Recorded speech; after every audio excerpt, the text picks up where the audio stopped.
Hello, this is Storybooks channel. New videos are posted every day. Subscribe and click the bell. Almost all night, Kelly did not sleep a wink, and it was only towards morning that she fell through. Restless sleep. She had nightmares in which Ethan was the protagonist. Or rather, he was the victim of monstrous creatures in her night visions. Kelly tried to save her husband, but she failed because the menacing monsters took him with them every time. But they did nothing bad to her.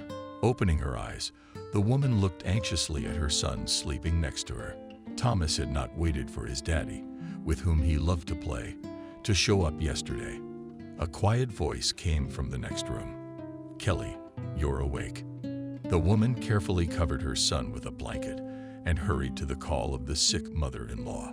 "Nina is thirsty. You should have woken me up earlier. I'm already boring you. You've been traveling with me. You're all pale and green. Don't be silly. You're not the cause of all this trouble. Besides, you're doing great. Hang in there. We're on our way up." The old woman sighed heavily. "I know it's because of Ethan. He may be my son, but if it were up to me, I don't know what I'd do to him. He's ruined your life. You're such a sweet girl, and you deserve to be happy." Kelly tried to hold back her tears because her mother-in-law's words awakened in her pity for herself and for this kind woman who was helpless because of her son's fault. As if reading her thoughts, the mother immediately began to justify Kelly's son. "But Ethan wasn't always like this. I had him when I was 42. My husband and I had given up trying for nothing. And here we are. My mother-in-law had trouble speaking, and some of the sounds she couldn't make at all." But Kelly had learned to understand her confused speech, and now she looked at the old woman with surprise, because it was the first time she shared with her daughter-in-law the most intimate things. She cheered up his patient. Speak. I'm not very interested in your family history. You can't get a word out of Ethan." Nina's face paralyzed, and she smiled. "And he doesn't really know anything. And he doesn't remember his father very well. My husband was 10 years older than me and already dreamed of a carefree old age. He wanted to buy a house somewhere in a quiet place on the bank of a small river. For the sake of his cherished dream, my Willem gave up the car, for which he had been collecting money for 10 years. We found a suitable house, but then the irreparable happened. It was the first time my mother-in-law had ever made such a long speech. Kelly did not rush her, although these and unknown pages of the life of this courageous woman intrigued her. The daughter-in-law handed her mother-in-law a glass of water. She took a few sips and continued. "There were envious people at all times, and my William had his detractors, who were at the throat of his demanding nature. After all, my husband was a supervisor at the construction site, so the ONON did not give slackers a hard time. I wasn't in the habit of getting into it. My husband didn't wear it. I thought Willem was doing the right thing, and it came as a shock to me when one day there was a knock on our door, almost at night. I thought I couldn't bear the shame. Nina, you mustn't worry. Maybe you shouldn't remember unpleasant moments. No, my dear.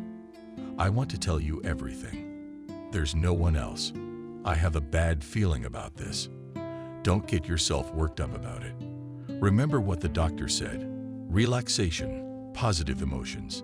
If you keep this up, you'll be back on your feet in no time." The mother-in-law gave her daughter-in-law a strange look. "I'd rather hear what you have to say, but I'd better finish my story.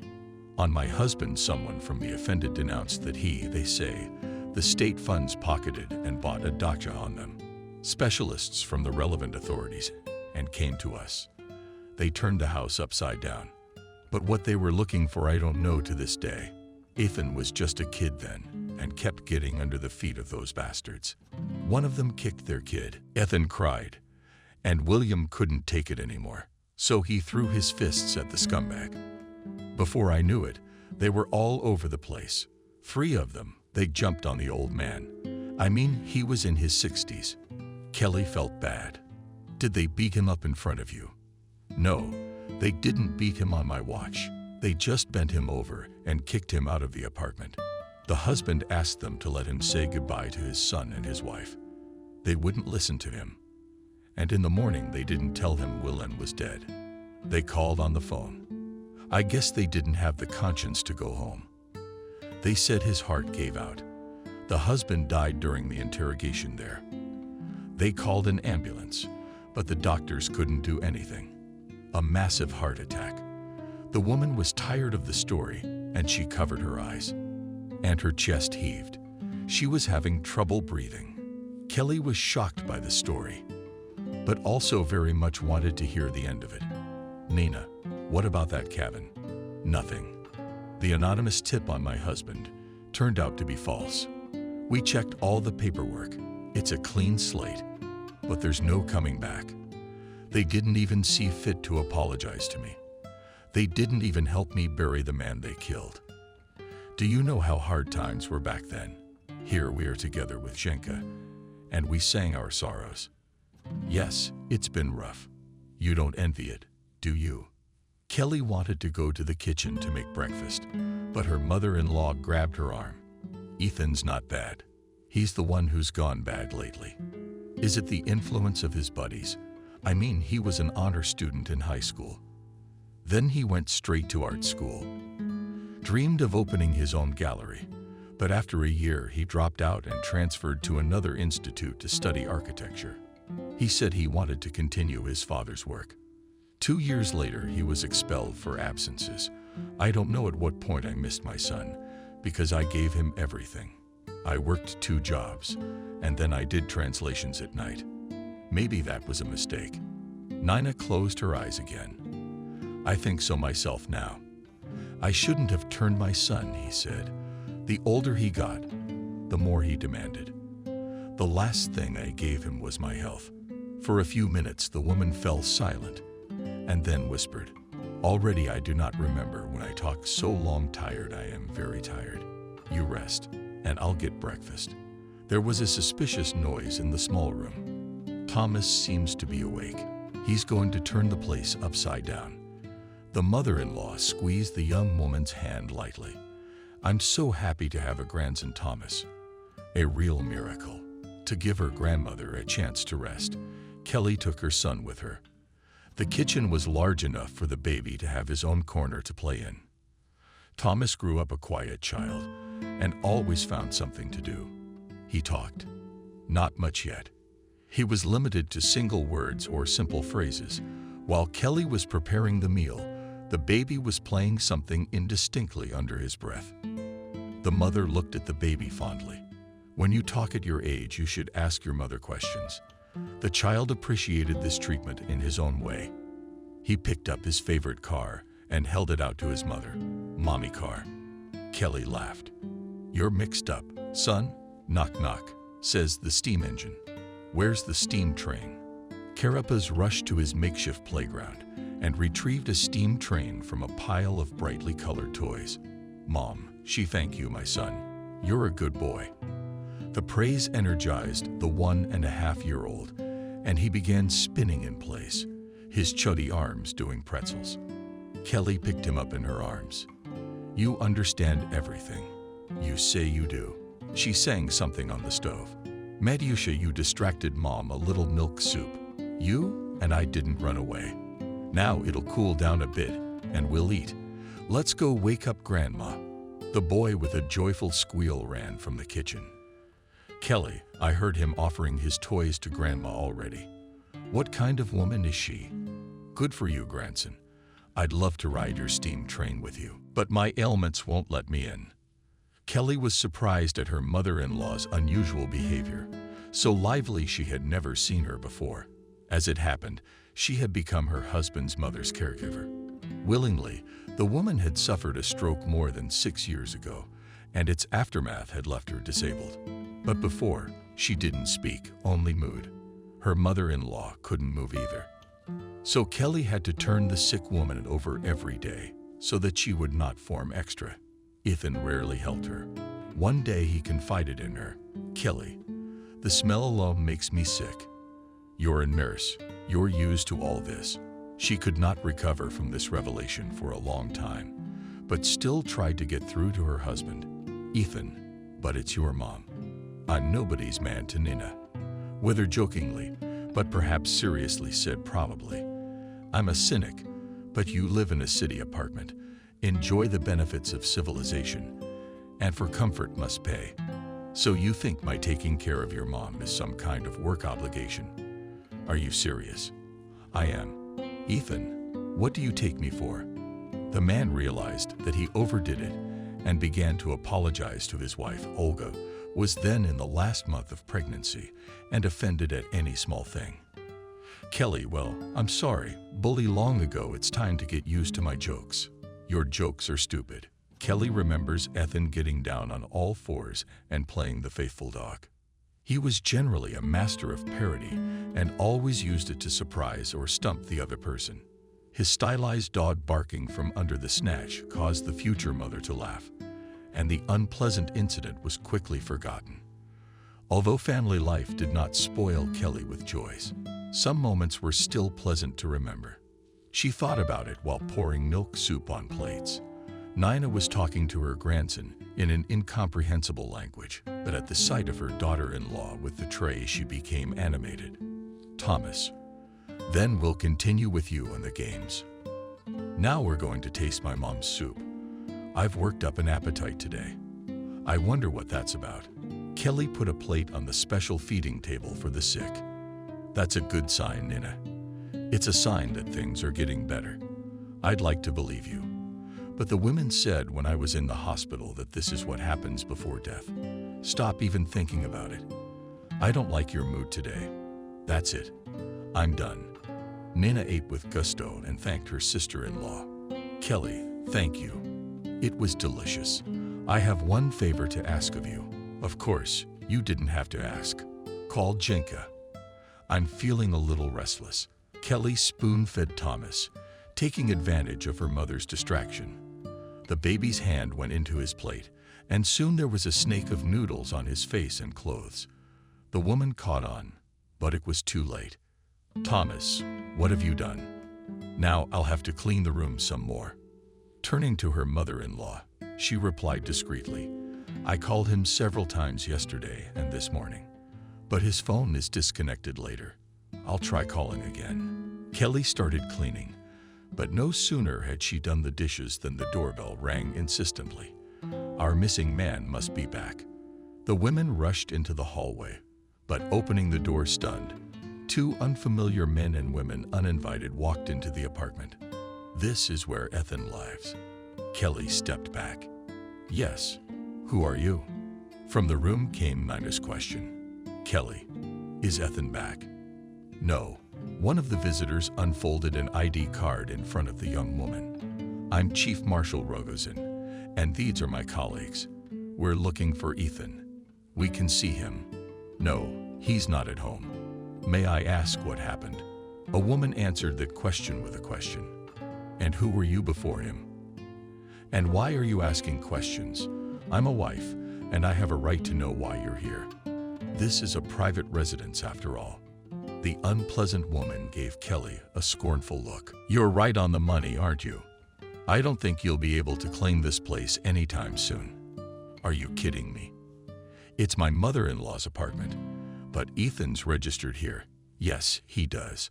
My son and I live here too. Thomas didn't like his mother's long absence, so he ran out into the hallway. The guests didn't bother to close the door behind them, and a cold stream of air rushed into the apartment from the hallway. Kelly did not have time to catch the toddler, and he began to rub his bag. To the die official, Ta roughly plowed the baby away from herself. Mommy, hold the baby. What kind of lawlessness? You, what a horror. He's something slippery, dirty me. The baby didn't like the treatment and whimpered. And Kelly rushed to remedy the situation. Sorry, we just ate and haven't had time to clean up yet. Oh, that's okay. It's just milk soup. The women forcefully pushed Kelly's hand away without touching me or giving us any teeth. We don't have time to go through the peculiarities of your life. The chief bailiff decided to intervene. The fact is, I understand your husband is a persistent debtor. He has 2 outstanding loans, and the amount of the penalty already exceeds the debt itself. That's why the bank was forced to sue. You don't know anything about that. What loan? We can barely make ends meet. I'm on maternity leave. The woman arrogantly remarked, "That's your problem, sweetheart. Now we're going to confiscate the property." What property? Anything that can compensate the bank for the loss. By the way, your husband put up this property as collateral. But that can't be. Where are we going to go? My mother-in-law is paralyzed. Women, we're not interested in your problems. You should have thought of that before, when you took out loans. But I don't know anything. Please, wait, let us through. And get your kid out of here. Kelly couldn't see from crying. Nina was in the same state. She tried to ask something to these stone-faced people, but the unpleasant official threw the same contemptuous glance in the direction of the patient. I wish they'd clean the place up. And the smell is so heavy. After such tenants, you can't do cosmetic repairs. Nina started calling her sister-in-law Felixco. I don't feel well. The woman went to the phone. I need to call an ambulance. You see, the man is sick. The unpleasant person smiled, but it was an evil smile. We've seen more heartbreaking scenes than that. So you don't have to try. It won't be long now. You don't really have anything of value here. Just a TV. What's in the kitchen? Microwave. Yeah, but it's not new. That's what I'm saying. Nothing to cover the loss. The senior exec scribbled something down for a long time, then handed the paperwork to Kelly, who was sitting at the bedside of her sick mother-in-law. Here is the writ. You are given a month's time to pay the arrears. If this requirement is not fulfilled, they will have to evict you through the court. Therefore, I advise you to take action in advance to find a place to live. As I understand it, you have no money. No, but you have no right to evict us. I have a small child and a sick mother-in-law. The senior executor looked at Kelly. I'm sorry for you, but the law is the same for everyone. And when it comes to money, there's no discount for illness and age. It's just that I sincerely advise you to relocate so that you won't be evicted by force. While Kelly was arguing with the bailiffs, she didn't notice that Nina was quiet. Thomas was cranky in her arms, which was also very distracting. Only after the visitors had left did the young woman turn to her mother-in-law. Gone, even the crib and the mixer were described. What are we supposed to do now? The mother-in-law was silent. Kelly rushed to her. Nina, you're not well. I'm gonna call an ambulance. The old woman's face was already clearly marked with the stamp of death. A cry of despair burst from the young woman's chest. She cried beside the belligerent body of the woman who had become near and dear to her over the years. Kelly did not know what to do or where to look for help. Ethan tried to get up, but his head cracked as if someone had hit it with a sledgehammer. My mouth was dry, and I couldn't even get my tongue off the sky. Trevor's voice came from far away. Ethan, get up. We've got a hangover. We're going to get better. Ethan tried to open his eyes and moved with difficulty. Idea. Well, you're a dog visiting Sam. You're stuck. What did you forget? Ethan tried to rack his brain, and the disparate images of the recent past began to coalesce into a coherent canvas. He remembered how he and Trevor had stopped by to visit Sam. But what had happened next? Completely erased from his memory, nothing could be remembered. Trevor had cheerfully suggested at the awards a cure would do the trick. Ethan's album left outstretched a friend glass, and almost immediately felt relieved out of sorts. We hung out, but I don't remember what the occasion was. The owner of the apartment, which looked more like a night shelter for the homeless, also cheerfully prompted, "Do normal guys need an excuse? The day's done, and it's fine. Your wife called you, and then you texted her." Ethan went into his jacket to get his phone. "I'm sick of it. It won't let me make a move. So you'd replace it with another one. Thank God there's no shortage of women, Trevor. And my mom's back. You know, she's sick. And Kelly looks after her. So I have to put up with her presence." Ethan began to read messages from his wife, and suddenly spun Bolchkov in one place. Shit. I'm a real freak, Trevor rushed to comfort his friend. What's wrong? You're yelling like you've been skinned. Trevor, it's worse than that. Mom's dead. You know what I mean. My mom's dead. I've been drinking here. Wait, yell. Maybe this is a joke. Trevor, what are you talking about? Kelly wouldn't joke about such things. The hangover quickly faded from his mind. Ethan ran, running for his life. He opened the door of the apartment and was stunned. There was dead silence. Kelly, where are you? No one answered him. Ethan turned on the light in the room where Nina had been bedridden for years. Seeing the neatly made bed, he screamed at the top of his voice, Mommy, Mommy, why did you leave me? What am I to do now? How to live? The neighbor from the apartment across the hall came running to the scream. She glanced disapprovingly at the young man, who continued to dash around the apartment. It's too late for you, Ethan. We buried him this morning. Kelly, you kept expecting me to hang myself before I had a son like that. God forbid. The whole house came together to give Nina a proper send-off. I'm not judging you, but that's the only thing you do to your own mother. Ethan was spinning around the room again. You're right about everything, Aunt Clava. But why didn't she call me? Kelly called you, and she was all over you. And she was right to leave. How she left? Who let her? The neighbor was startled by Ethan's inappropriate behavior and started backing toward the door. There's a note she left on the table, and there's a ruling. What ruling? I don't know. I'll deal with it myself. The door slammed loudly, and the man was left alone.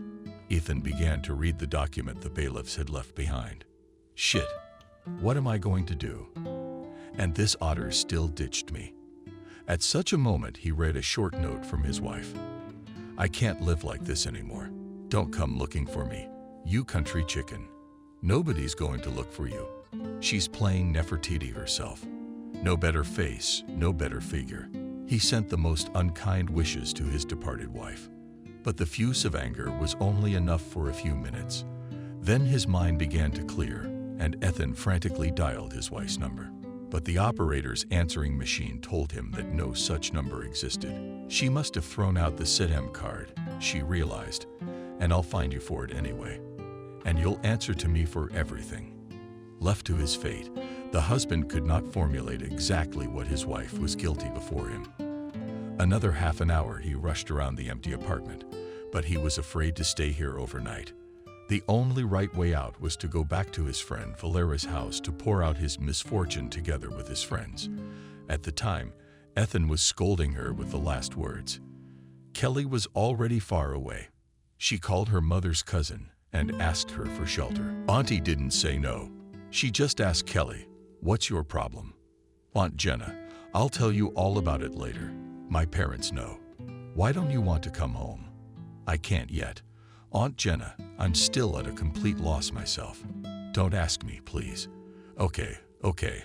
I'll meet you and Thomas. Of course, not without him." The bus was warm and cozy.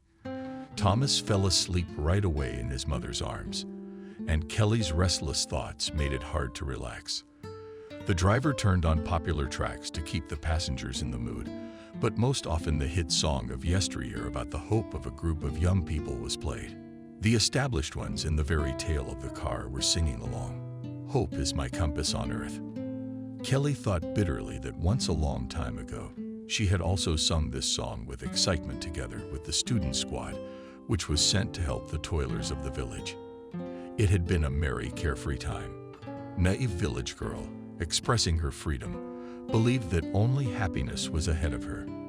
At the incomplete age of 18, she was shocked by the scale of city life, but very quickly got used to the changes. Kelly then immediately decided that she would stay in the city after college. When she was offered a position at the polyclinic, she accepted without much thought.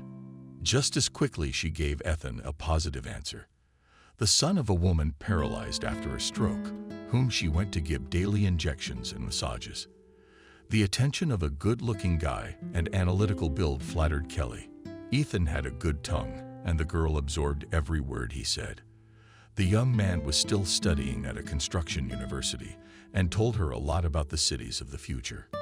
In the village girl's imagination, the fairy tale prince was just like Ethan, and Kelly believed that with this man she would be bathed in happiness all her life. But the first months of marriage brought bitter disappointment. Ethan had made no secret of the fact that he had married her for the sole purpose of getting a free skilled caregiver. Kelly, you're a lucky man. You realize that a man shouldn't have to deal with such a delicate matter as caring for a sick woman. You have to ask your neighbors to pay for their services.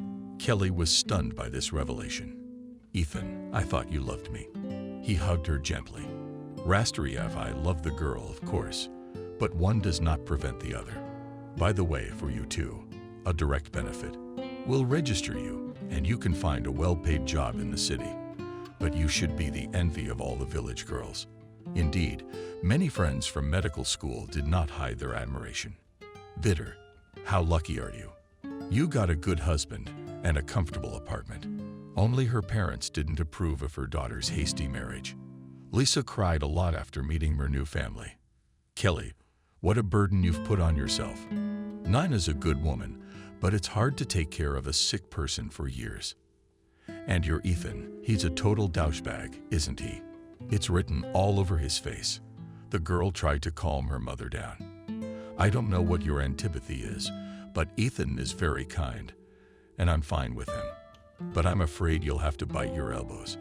How many of these people get married and then go to their parents with a dead head? That mother's prediction hurt the girl's ego. Don't worry, they won't come to you, as you said, with their heads down. Lisa escalated the situation even more. And you don't take offense at your mother. You know I'm telling the truth, don't you? How many such heroines have there been in our village? You're not saying anything. That's just it. I'll have to listen to gossip later. Mom, don't worry, I'll be fine. Kelly pretended that she was, but still she could not escape the fate of many knave girls. The driver's cheerful voice interrupted her thoughts. Dear passengers, this is the final stop. Please vacate the cabin as soon as possible, and don't leave your things behind. There were no greeters on the platform of the bus station. Only nearby Kelly spotted a familiar car. Sympathetic passengers helped the young mother unload her belongings. Kelly, I'm sorry. I didn't realize it would be so heavy with the baby and your things. The aunt picked up her luggage and walked briskly to her car. All the way she talked about the hardships of her life. Just before she got home, she asked Kelly, please don't tell Uncle Jack anything. He's a quirky guy who likes to turn things inside out. She didn't feel like eating after the tedious journey, so the guests had only a cup of tea. The aunt gave the relatives the room of her son, who was studying at an institute in the capital. You arrange it. We'll talk about business tomorrow. For the first time in the last few days, Kelly fell asleep soundly, with Thomas snoring blissfully beside her. The young mother was awakened by the loud conversation of the owners of the apartment. The guests clearly heard every word of the uncle. Jenna, I am amazed at your willingness to lend a shoulder to anyone. Kelly, for me it is not any person, but a relative, but even taking into account the kinship, it is unjustified altruism. That's my opinion. Jack, we need to help the girl. She's got a nursing degree under her belt, and there's a lot of demand for that kind of personnel. Jenna, why did your niece come to us with a baby? Why didn't she go to her parents? The aunt answered her husband with undisguised irritation. Then she had her reasons. I'm not in the habit of impudently prying into other people's souls. If she feels like it, she'll tell me herself. Well, just make sure you don't cry at your own kindness. I warn you, I will not tolerate dependency in my house. Kelly felt her face light up, but she waited another half hour so that her aunt would not guess that her niece had heard their argument. Jenna was cheerfully counting about trifles, but there was a sense of tension in this feigned joy.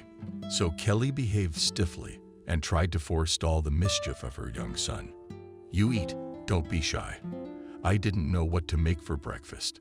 Then I thought buckwheat porridge with milk would be good for everyone, both hearty and healthy. Aunt Jenna, you needn't have worried. I could have made it myself. We could have gone to a cafe. I have money. I got my Thomas allowance before I left, and the neighbors helped with my mother-in-law's funeral. The landlady sighed. What's an allowance like that for food? Don't even think about cafes and other eating places. It's not enough that the child was poisoned. Adult food is destructive to his stomach. Don't even think about it while you're here. The aunt deliberately or accidentally hinted at temporary hospitality, but her words were again unpleasant, stabbed the young woman's heart. Aunt Jenna, don't worry. I'll go right now. I'll find out about the job. Will you get a job? Where will the baby go? Daycare. It's my little girl. They don't take kids like that now. They don't have a strong group. Kelly was confused. I didn't know. In the city, you can get a child without any problems. There's plenty of private daycare. This isn't the city. It's a different civilization, I think. Of course, you can find a nanny, but the rates for such services you will definitely not afford a nanny. And I'm working, so I can hardly help. Kelly was at a loss. What do we do? You eat. You can't talk your way out of this. You need to think hard about your situation. Auntie patted Kelly on the shoulder cheerfully. Don't be sad. It's not evening yet. For me, even the most hopeless situation always has a way out. Jenna quickly cleared the dishes from the table. She was washing the plates to make the process more fun. An unfamiliar star is shining. It's a good song, positive. I like to sing it when we're doing chores around the house. After all, a song helps us build and live. As one classicist said, Kelly corrected her aunt. Those are lyrics from a song too. The landlady remarked triumphantly. You see, you mustn't lose heart. You and I will definitely think of something. When the kitchen was in perfect order, Jenna looked into the room where the guests were resting. Are you guys having a good time? I have to go out, but I'll be right back. Less than an hour later, the satisfied hostess announced from the doorway. Kelly, I have good news for you. The aunt's face shone partly, and this joy was transmitted to the young woman. Aunt Jenna, don't torture me. Tell me. Take your time. Maybe my offer will disappoint you. The woman leisurely changed her clothes, and about 6 went into the kitchen. It's freezing outside. I need to warm up. Jenna was drinking hot tea, and Kelly sat across from her. She waited anxiously to see how her fate would be decided. Finally, the aunt warmed herself and said solemnly, I told you there are no hopeless situations. I did not tell you immediately, and first ran to find out everything. In short, the case is as follows. In the village, we have a grandfather's house. Of course, this property is unlikely to provide a comfortable life, but still a roof over his head will be. The smile of joy slowly slipped from Kelly's face. Auntie, aren't you referring to the building where Sam's grandfather lived? And it's that domino that I'm talking about. And something just came through. It's a nice, solid house. We used to spend all our summers there. The woods, the river, mushrooms, and berries. I remember, Aunt Jenna, your Dimka, and I had a great time there. We even had our own collection point in the forest. Jenna picked up on that enthusiastically. Yes, I remember how we were looking for you, and you were hiding in a hut. And then Grandpa told us where you were hiding. I remember the angry bees. They stung us pretty bad that time. After that, I shied away from any buzzing. Yeah, bees don't like rough treatment, but what honey our grandfather had. People used to come from the city to visit him. They took not only honey, but also milk. Sam's grandfather was a great beekeeper. It's a pity his business has died out. Have you ever tried it, Kelly? I've got my own business to take care of. We used to grow things in the beds there for a while. Then we gave it up. It's expensive, even though it's not that far. And every trip out of town isn't free. So my grandfather's houses are unattended. A smile froze on the aunt's face. A pleasant memory must have visited her. The nostalgic pause didn't last long. Jenna pounded the table with feeling and said in a businesslike tone, Grandfather's house was already planned to be demolished by the local authorities, so they will be glad that they don't have to spend money on this event. And for temporary housing, I think the old house will do quite well. There should be a supply of firewood there, if the locals haven't torn it down. You know how to make a stove. Kelly had a short voice afterwards, didn't she? Well, that's fine. Tomorrow morning you and I will go on the road. Check the condition of the Sam homestead. That's what the hillbillies called Grandpa's house. You know why? I have no idea. Sam was a peculiar man, and not everyone liked him zealously. He answered his fellow villagers the same way and didn't want to live next door to those who voted behind his back. It is said that the ancestor of the grandfather was prosperous, and he was even cuckoolized by the new authorities, and the house was demolished. Sam decided to build on the ancestral place, and it turned out that the house was on the outskirts. The buildings are impressive, and it stands on a hill above the whole village. That's why they called it the Manor House. Interesting story. My mom never told it to me. If you live in the village, you'll hear a lot more. Jenna looked closely at her niece. Kelly, I can see you're not happy. No, Aunt Jenna, I'm very glad. I'm just a little scared. How I'm gonna be out in the middle of nowhere alone with a little baby. Jenna hugged the girl. You thought I wanted to get rid of you, did you? I don't think that. And don't you dare. If you've already trusted me, believe that you've found a reliable assistant, and don't pay any attention to your uncle. He grumbles and grumbles, and then he goes away. We won't leave you to your fate, and we'll help you at first. And then you'll see, and life will get better. That's an assurance. Aunt's a little reassured Kelly. But the fear of the unknown was still stronger. It was a sunny January day. The glare of the light was bouncing across the windshield, which caused Jenna's displeasure. To reduce the risk of collision with another vehicle, the woman wore sunglasses. It's an unusual day. It's like he wants to cheer us on. Kelly had to take her son with her, and she held him tightly in her arms. When she turned back, the aunt noticed that if the DMV sees us, Mickey's gonna get a ticket. And I don't have a child seat. Aunt Jenna, don't worry. I will hold Thomas tightly in my arms, and no one will notice him. I wish they would. I hope we get through to the village without any trouble. It's only 10 kilometers away. But after the previous day's snowfall, everyone moved along the highway at a minimum speed. Travelers spent almost an hour on the road, and then another hour to overcome a small section to the village. Yes, we should have checked the weather vodka first. I'd lost track of that. This ride was making me all hot and bothered. I'm more of a breeze rider. I didn't even know you liked extreme riding. Auntie winked mischievously. Kelly, you have no idea what your aunt is capable of. We're already being greeted. The whole village is here. You could guess the size of the dying village by the spirals of smoke rising from the sad chimneys. But it was evident that the news of the companions, who were already on the near approaches, had spread and drowned in snow the Hutam. From different directions, the villagers, old men dressed after the old-fashioned in sheepskin coats and women down in their shawls, hurried toward the road.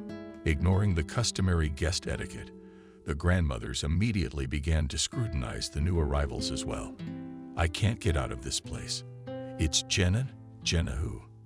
Our sales girl quit a long time ago. I'm not talking about her. Jenna is the granddaughter of Sam, old beekeeper, who died about 8 years ago. Well, she hasn't exactly come forward in a long time. What's she doing here in the middle of winter? The grandfather with the stylish cane decided to explain. What's not to understand? Our deputy announced in the fall that the ownerless houses will be demolished, and the Sam estate has long been orphaned. No one's looking after the property, so she must have come to check on her property. Jenna pretended not to hear anything and greeted the residents of Illyrianov. Good afternoon. How are you? Grandfather Tim tapped his cane dashingly. Nothing, we live. We chew bread, but we're not expecting guests. That's a good way of putting it.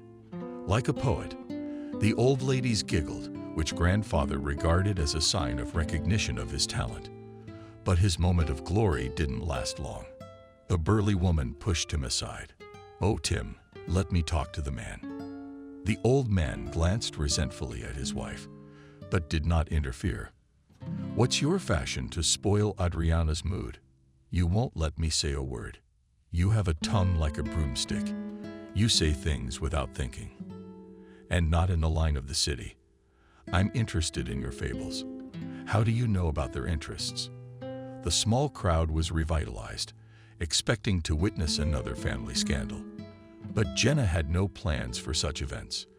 To reduce the degree of emotion, she asked in a friendly manner, "Tell me, is it possible to get to my grandfather's estate?" The old ladies, interrupting each other, began to give recommendations. "If you go to the district through the forest, then you can." "Directly? No way. What kind of a detour would it be?" "We can also go to the reception." Tim came out proudly and tapped his cane like a staff. "Why are you misleading people? It's obvious that women are brainless creatures. Women for the gorgeous old man," and Adriana even took a swing. But the grandfather defiantly raised his cane above his head. "What are you clapping about? Am I wrong? Who gives such foolish advice? It's useless and dangerous to drive in a straight line or in a circle. The car will get stuck in snowdrifts. Who will pull it out? I'll show you, citizen. A reliable way to the manor." "No." Tim gallantly gave Jenna his elbow. Adriana couldn't stand it. "Look at him. I'm building and the sand is already falling. And he's still playing the romantic.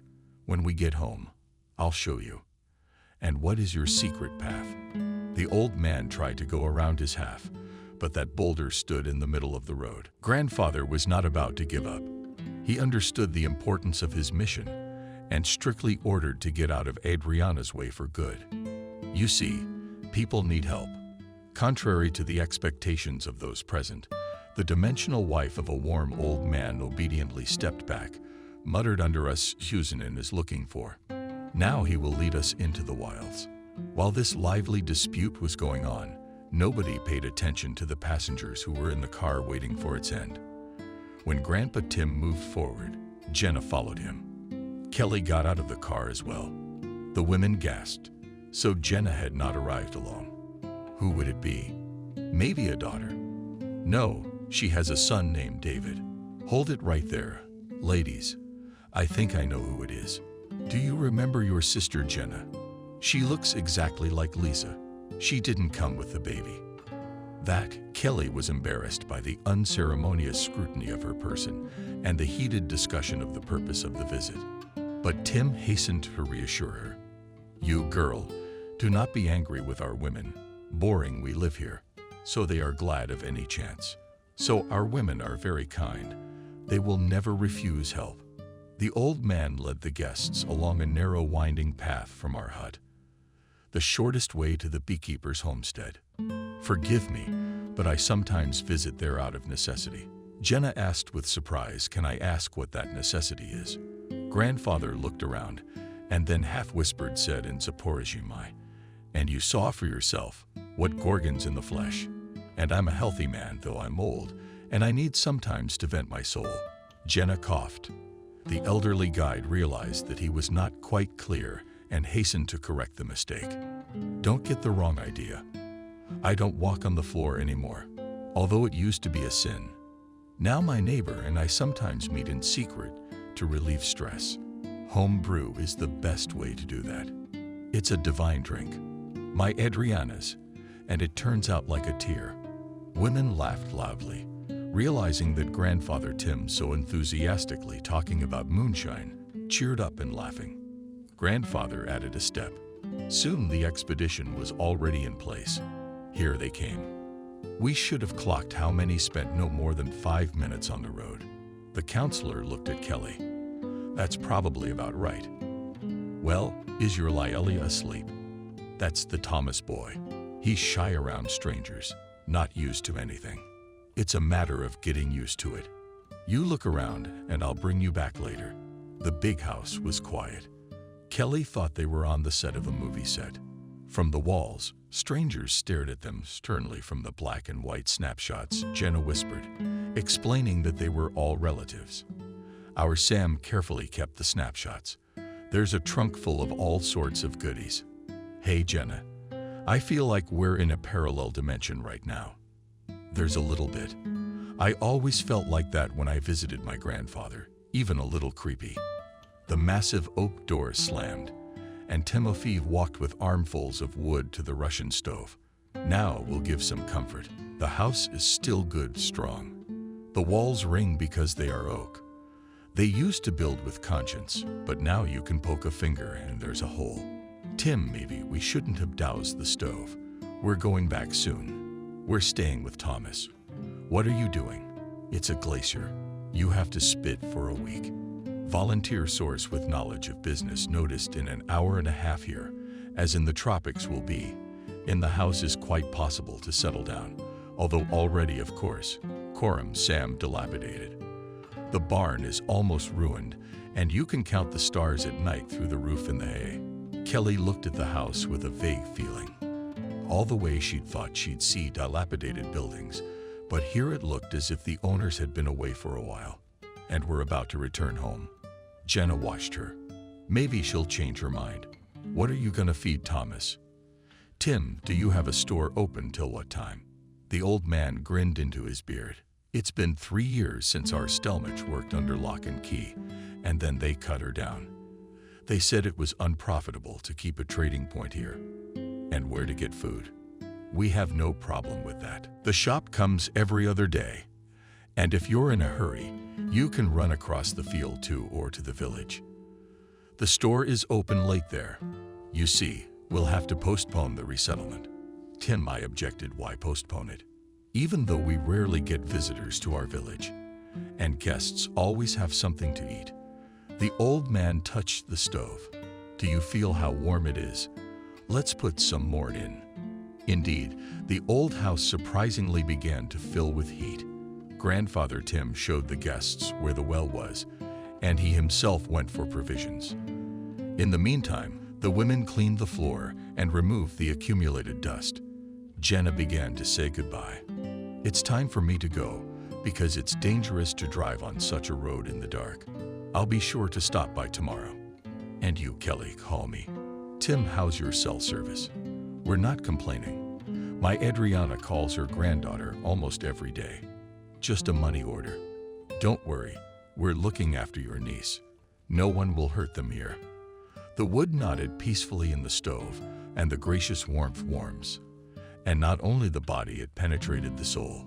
Kelly pressed to her breast, falling asleep still sunny. Here we are with you, my son, and the villagers. How quiet and peaceful it is here. For a long time, and dreamed of such tranquility. Barely dawn was dawning outside the windows when there was a quiet knock on the door. Kelly thought it was the old man coming to check on them. But it was Adriana who gradually entered the house. The old woman spoke to Olga like an old acquaintance. How are you settling in? You're not cold. Thank you, Tim. He helped us a lot yesterday. My old man's willing to help everybody. You can't take that away from him. So, Kelly, what's this I'm stopping by for? Do you have any particular attachments to my old man? I don't know what you're talking about. Adriana. Alexievna. I'm talking about you, as in father. Is the young woman embarrassed? It's a bit early to call me by my patronymic, although in our village this custom is also widespread. But I'm glad to be here. Where are you from, if it's no secret? What's the secret? My parents live in the West, but I'm a little far away. You'll get used to it in no time. We have protected areas here. As they say nowadays, clean ecology. And even today, it's the most valued of all. I used to visit my grandfather here several times when I was a kid. I was reminiscing with my chatterbox yesterday, or rather, he reminded me that you're Lisa's daughter. He may use sometimes, but he has a good memory. In fact, it's the same reason I came to see you. My David does it sometimes. Adriana ran her hand expressively over the jaw and neck. It was so funny that Kelly couldn't help laughing, and she was almost offended. It's not funny. That's young mules and barrels for you. And what am I to do if my old man has had enough? Who? My God. You say you're a country girl, though you may have different manners there. We call him when a woman with a scythe shows up. That's why I'm worried about my old man. He loves this business, and he tries to have tea everywhere. Adriana, rest assured I'll signal you if anything happens. The old woman's sympathetic. Thank you for understanding. I don't mind a little bit at a time. Do men know what's in moderation? They can't get enough. And they're not old enough to swing a saber. But he still doesn't want to understand. He jokes away. The guest was on her way out. She splashed her hands. What a stupid head. I came to warn you that today to our store on wheels is coming to us. That is, that shop, if you need to buy, is not late. You get there by 12. No sooner did you learn the Adriana steps than Grandpa Tim showed up. My Gorgon was here. Why did you do that? Tim. Adriana is a very pleasant woman. I don't know about her. She only pretends to be nice. She's very concerned about your health herself. The old man staggered back, looking at Kelly. This is a surprise to me. What kind of an experience is that? He must have told me a lot of stories. What am I, the last alcoholic? No, your wife didn't say anything like that. But as a medical professional, I wouldn't advise you to drink too much. Grandpa's numb. Are you a doctor?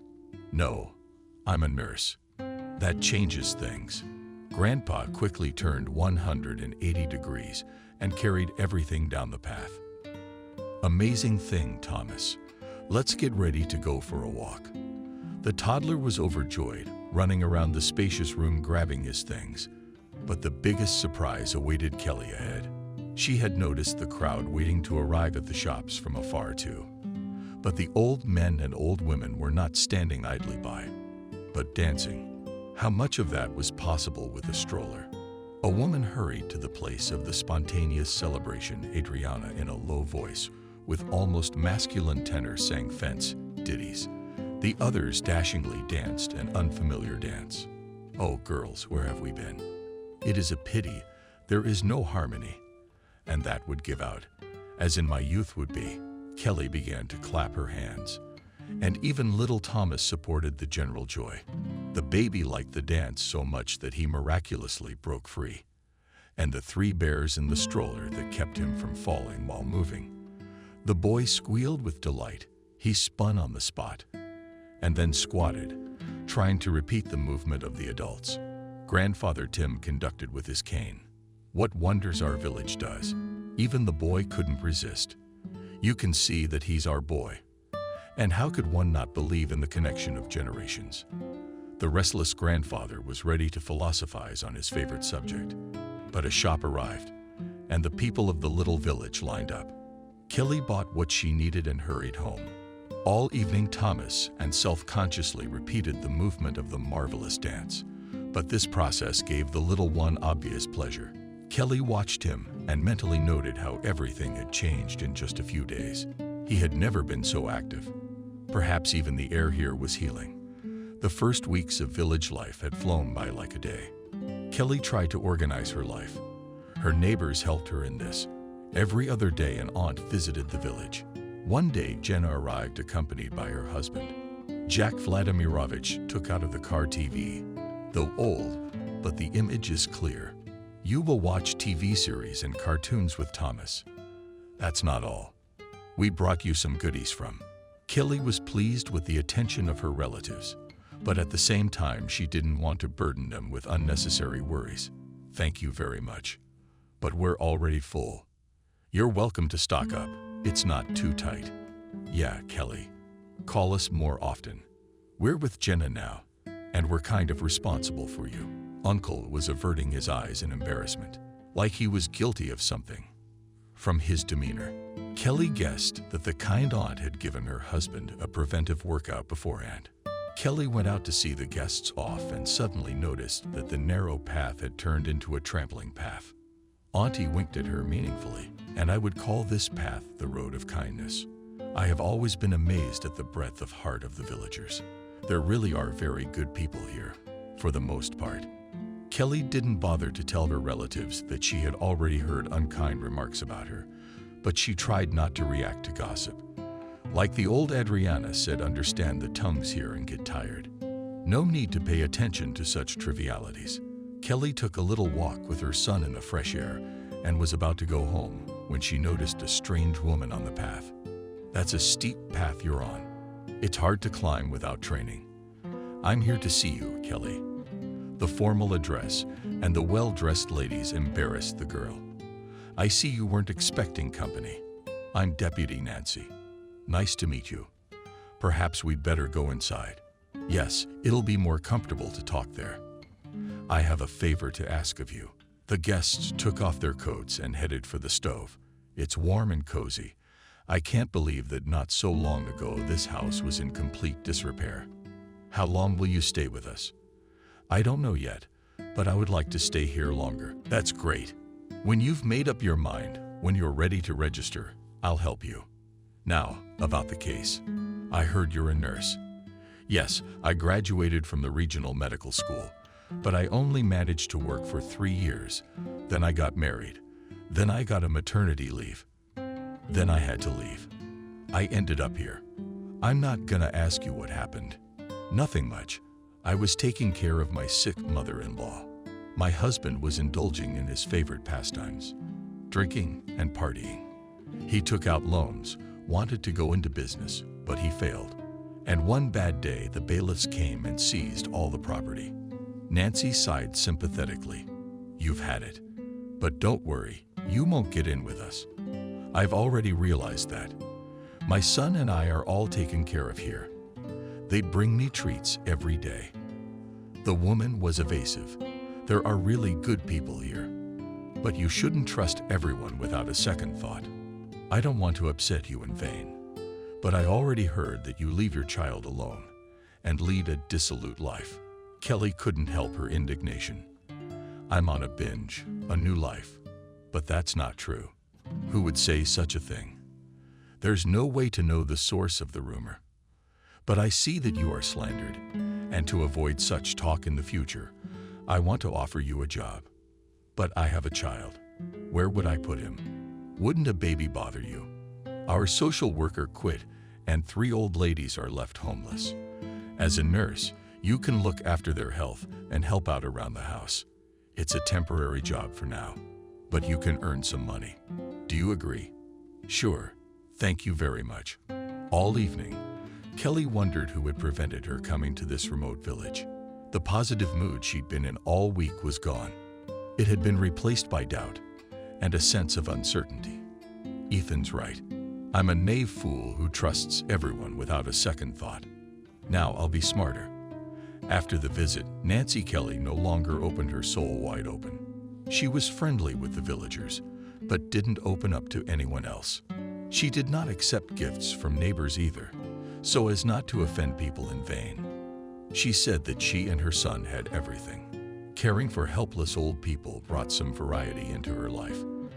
But the young woman did not feel full satisfaction. Grandfather Tim unexpectedly suggested a way out. The breath of spring was already felt everywhere, and the villagers began to slowly plan how to intelligently dispose of their days. That's why the ubiquitous neighbor came to see Kelly.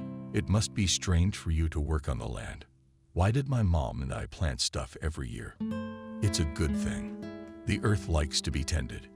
If you need plowing, you're welcome. I have my own rock tractor. I do everyone a favor for an in-kind payment. Kelly immediately recognized the old man's cunning move.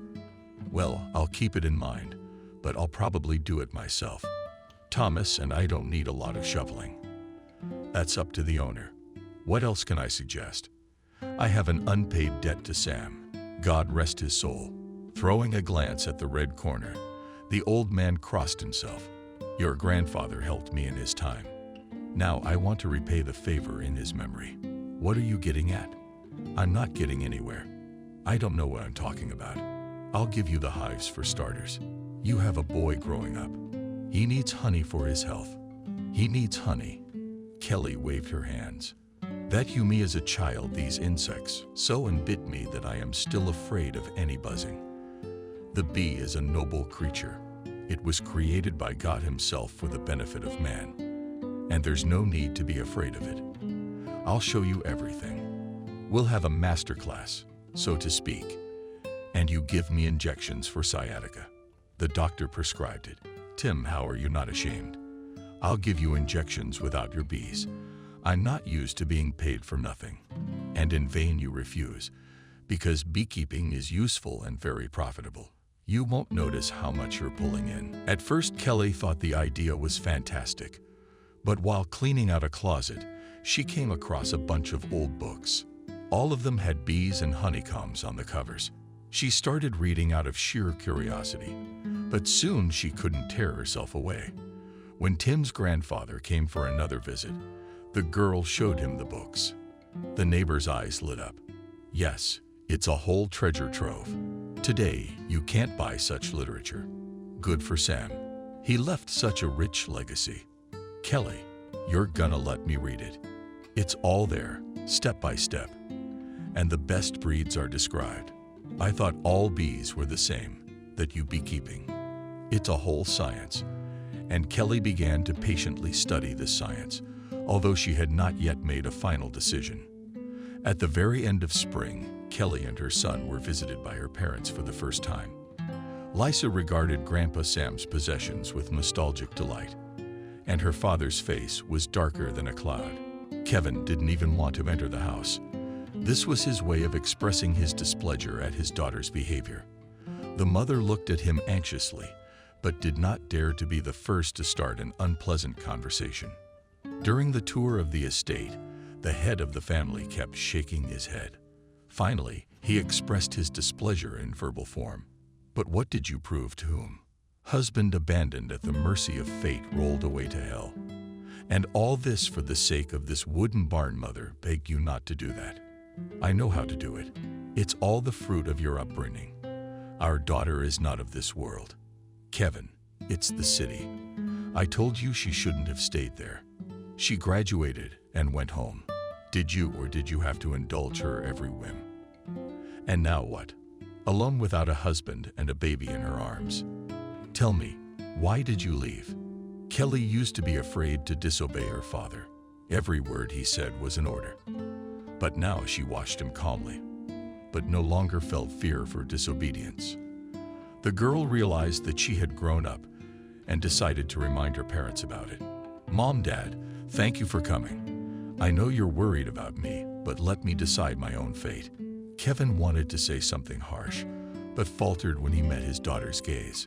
Kelly continued, I don't want to bore you with the story of my family life, but I guess I don't have to. But I couldn't stay with a man who had been using me for 5 years. Lisa was tutoring her grandson. That is, like he used me in the usual way. He himself admitted that he married me because he had no one to leave his paralyzed mother to. The woman exclaimed indignantly to us. He was so full of it. He'd call you, and he'd come to see you. He's always looking for you, wants you back. I hope you didn't give him my coordinates. Did the parents look at each other? No, Jenna asked me not to. And I'm begging you to. We are fine here with Thomas. No scandals to be afraid of. Waiting for when and in what form our dad will come. Kevin's face still reflected not the most pleasant emotions, but he was already determined not to be as determined as immediately upon arrival, and his grandson finally melted the man's heart. Thomas was already chatting away, though not all the words could be understood, when he noticed that his grandfather was watching him. The boy came up and, actively gesticulating with his hands, began to tell about his problem. Their grandmother walked, Mom goat, and you, Kelly, translated. It is he about the neighbor's dog tells you. He's a very good-natured dog, but he likes to take things. He took a toy from Thomas, and I had to deal with the four-legged hooligan. Matveev listened attentively to the translation. Then, to confirm its correctness, the boy clapped his hands and began to dance to his own accompaniment. I was touched by the little boy's performance. The grandmother lost tears of emotion. What a clever boy. All showed us kidnapped by the praise of his son, Kelly said. I don't know who he took after, but he really loves to perform in public. When he comes to our Thomas Kids recitals, cheers up the old folks. Suddenly, Kevin said the skill with embarrassment. When I was a kid, my dad used to take me to the field and I'd entertain everyone during halftime. They gave me candy for good performances. The clearing near the house became quiet. Only the birds were counting in different voices. Kelly again suggested that we at least go inside. It's like we're not family. The parents looked at each other again, but there was more warmth and joy in their gazes. The farewell was long and touching. Lissa pressed his grandson to his chest and showered him with kisses. Kevin, who was always stingy with words, did not hold back either. Kelly, if you have to, you should come, knowing that you have family people who are worried. My mother and I decided to help a little financially. The man took out his purse and took out some large bills. Will you buy what you need, daughter? Kelly took the money. Thank you. By the way, now I want to buy some fruit bees, Lisa exclaimed in surprise. By the way, Mom, I've decided to take up beekeeping. I'll try it first, and then I'll see. My neighbor Tim gave me 2 hives, but he's having trouble with the sad stamps himself. Now I will be able to buy myself. I will order elite ones, which are adapted to our climate and have high productivity. Kevin looked carefully at his daughter. If there is interest, try only this difficult business. Beekeeping does not tolerate carelessness. I know, Dad, I've already studied so much literature, and my neighbor has brought me up to speed. It's a good place here. You could say it's a preserve. It's all woods and meadows, and no chemicals. The parents looked at each other again. Kelly heard the father say to the mother when they got into the car, I didn't notice you and me. How the daughter had grown up, become independent. With the money the father gave her, the girl bought several more hives and pedigree bees. Soon she and her grandfather Timothy gathered the first honey harvest. A thick amber-colored substance caused delight. I got it. I've got it. The grandfather stroked his liquid beard contentedly. It couldn't have been any other way. You did your best, and the bees thanked you. Now you just have time to prepare the guitar and sell the surplus at once. Where I've gone to the market in the district, they'll snatch it away. Such a quality product. Oh, and what to take the bus for? The old man froze, choosing in his mind a way out of a difficult situation. No, the bus will not work here. You'll take the bike from me, while later you'll buy your own for Thomas and my old lady will reconsider. By the end of the summer, Kelly already had her own and 2-wheeled transportation, and she made bright plans for the future. The girl did not expect that honey business can bring a stable income, and she liked this occupation more and more every day. Summer drew closer to sunset when Kelly received a call from David, Jenna's son. This call was all the more surprising because the girl had no relationship with her third cousin. Only in their distant childhood they had spent vacations together at Sam's grandfather's house and crossed paths a few times at joint family vacations. Kelly was surprised by the unexpected call. David was pleased with the impression he had made. It's clear from his voice that he and his sister are shocked. But I'll keep surprising you, David. I don't mind. Just don't forget I have a baby, and I don't want him to be an orphan. Do you think badly of me? I'm not a monster to drive a woman to a frenzy. It was your kind aunt who gave me the idea. Aunt Jenna, well, that's to be expected. Your mom's an extraordinary woman. Yes, she's the ultimate in extraordinary ideas. So I'm about to go on vacation, and I'm sick to death of foreign countries. I want to relax at home in nature. David, come to us. If it's okay with you, that's fine. Jenna told me to come to you. She said you were kind and would not deny hospitality to 2 supporters. Kelly was confused. 2. Are you going with your wife or your girlfriend? A little bit of a slip. I have a friend, and he's my boss, by the way. He loves fishing and mushrooms. It's about time. I wouldn't have thought of the village if it weren't for my mother. You're right to remember. Come on over. Don't worry. We'll take care of you, and I'll tell you with pride. Liam and I are in favor of a healthy lifestyle, so we have a negative attitude to drinking. David, no need for unnecessary explanations. Just come. End of story. Second time in less than a year. The small village was experiencing such a high-profile event.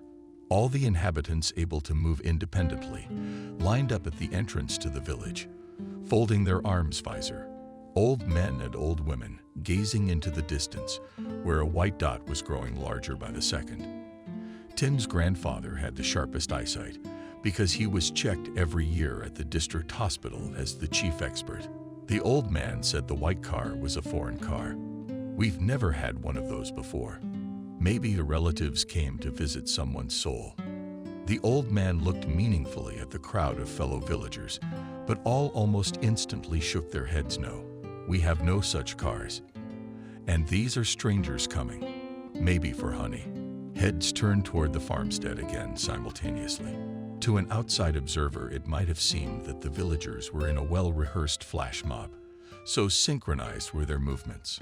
Tim quacked approvingly and waved his cane. Definitely guests. And who could it be? A white luxury sedan drove smoothly into the main and only street and stopped. Tim couldn't take his admiring gaze off the car. The impression was so strong that the old man almost lost the ability to speak. He stroked the car, blistered his hand, and whispered, "How beautiful is it? You can't take your eyes off it, like a carriage from a fairy tale." Those who arrived gave Starikov a chance to express his feelings. David was the first to get out of the car. "Good health to all of you," grandfather answered for everyone. "And good health to you." And who arrived when David's companion also left the car? Did the women make money? Looks like a deputy. The one they showed on TV.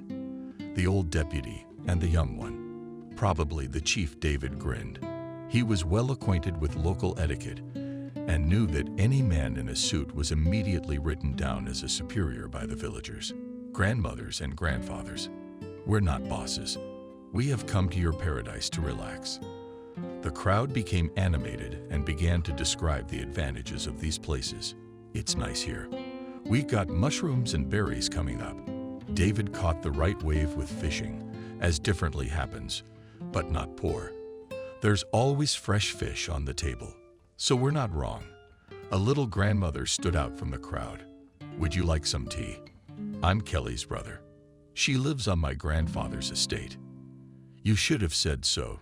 She's talking about fishing and mushrooms." "Who's with you?" "He's a friend of mine from work.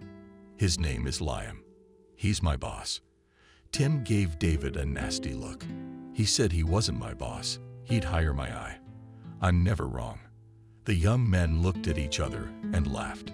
Liam said to a friend, "I never thought our appearance would cause such a stir.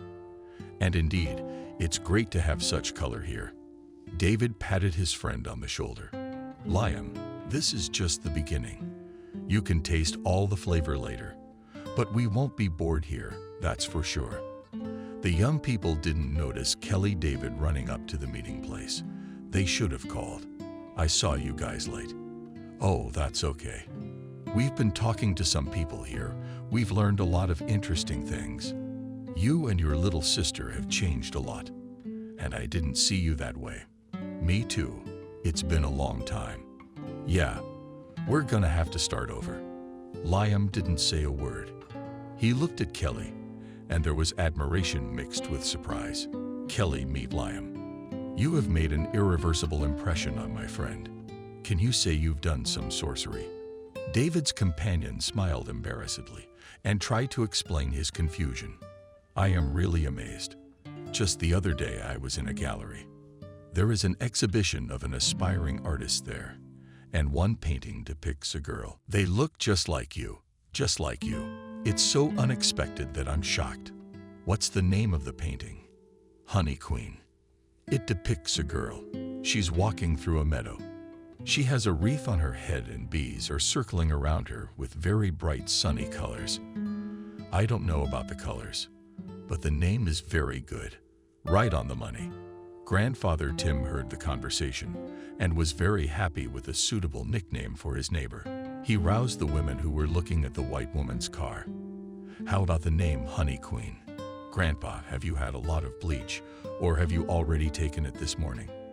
What are you dreaming of queens for? Look, Adriana will find out and tear you to pieces." Kelly warned the guests to move the car. or they'll tear it apart for parts. There's a detour. I'll show you. Kelly kept catching Liam's eyes. His attention was pleasant, but at the same time it was frightening. David watched with a chuckle as the adults pretended that nothing was going on. Once, having got a convenient moment, David, and not without a hint, said to the girl, "You knocked Vanita down a peg." By the way, he is not yet bound by the bonds of marriage, although the female half of our team is constantly working on this issue. Kelly looked at her brother like he'd said something obscene. "David, I can't get used to your teasing," I said in all seriousness. "I'm not blind, and I can see Liam's eyes on you. Seize the moment. You're an eligible suitor. Once is enough for me. I think your friend has more deserving candidates in mind. Why would he want a single mom from the middle of nowhere? Why would he humiliate himself like that? David, please don't talk about this anymore. All right, it's a deal. But you can't fight fate." Meaning, Kelly went fishing with the men, something she'd never done before. Little Thomas also showed an interest in personal fishing, and David built a miniature fishing rod for him out of a branch. In the evenings, they sat in the courtyard of the manor until the stars. Kelly listened to the guitar songs that Liam sang so soulfully and dreamed of the same love. The past was slowly receding, and her heart was eager to be filled with a new feeling. But except for compliments and looks, Liam did not dare to something more serious, and it started to flare up. The feeling froze in anticipation.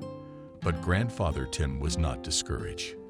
The appearance of the guests spurred him to even more activity. Several times he offered the men to try Adriana's tincture, but they flatly refused.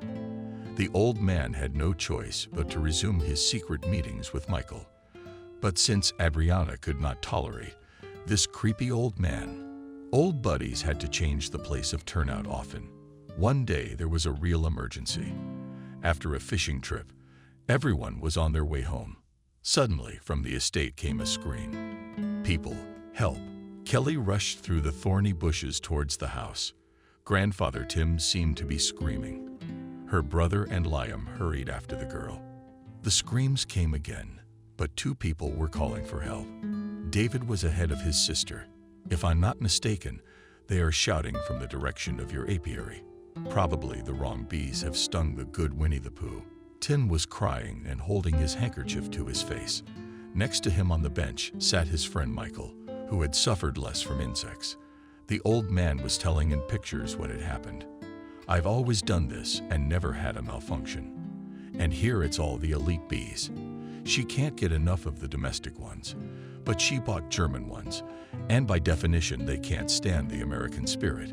Kelly was changing cold lotions and trying to calm old Tim down. "The pedigree of the mother bee had nothing to do with it. You taught me yourself that you can't rudely intrude into the lives of these little things. You broke that rule and you got it. No defenses should be neglected." The old man threw back his abs with irritation. "Are you serious? What defense is there when people's pipes are on fire? Michael, a gift, but at the comrades in misfortune." In the meantime, the speaker continued. "You see, Michael confirms it. I hid Siegel in your hive for safety reasons, so that my Adriana would not find it. And then the opportunity came up, and Michael and I decided to pass around a piece of paper. I see, shameless bees swooped in and stung you. That's right, assholes. I'll never forgive them. Are you trying to kill my bees? Oh, I said the wrong thing out of anguish. But your bees are vicious. My tame ones don't bite. You just need to find another place to do your work. You'll be fine." David and Liam laughed on the sidelines at the hapless old men. Later, they even agreed out of sympathy to have a drink with them for the company of the mayhem, evidence, and sanitizing of the whole drink. The old men regarded this as the highest honor. But the evening of rest was interrupted by Adriana, who burst unheard into the clearing. For some reason, she made all her complaints to Kelly. "I asked you, Vasilievna, not to favor my old man. Have you disfigured as a human being a living place? No, Adriana, I don't have anything to do with it. Look after your spouse. I probably have nothing else to do. how to watch your husband. Adriana didn't expect such resistance. That's how you talk. And it's all quiet, no pretense. Once again, the local men get drunk, make your life a living hell. Tim tried to talk sense into his wife, but she kicked him home. Yeah, it's called a party. Kelly tried not to show that these unpleasant scenes hurt her.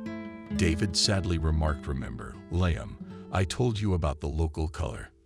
That's what's so unique about it. The villagers. They seem to be open-minded, but some of them have a pebble behind their backs. And when the winds blow the wrong way, they take that pebble out. Kelly tried to soften the situation. I'm used to it, and I don't take offense. We didn't invent these laws. It's not for us to change them. Believe me, Adriana's grandmother will show up early tomorrow morning and talk about the news like nothing happened, and scold Grandpa Tim. David smiled sourly. You're right, sis. You can't take it any other way. It's a pity we won't catch the touching scenes of remorse. Why? It's time for us to go back. Work awaits. We decided to hit the road early in the morning so we could make it by tonight. Too bad. We'll definitely come back. The fishing here is amazing. We'll keep in touch with you.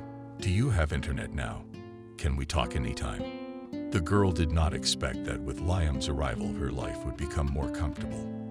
The young man was well versed in new technologies and helped her to restore useful applications. Later, she bought a laptop. Evening. Before the guests left, it passed quietly. Thomas slept in her mother's arms in the darkness. Kelly didn't notice David nudging the companion, but Liam only asked, "Do you mind if I call you?"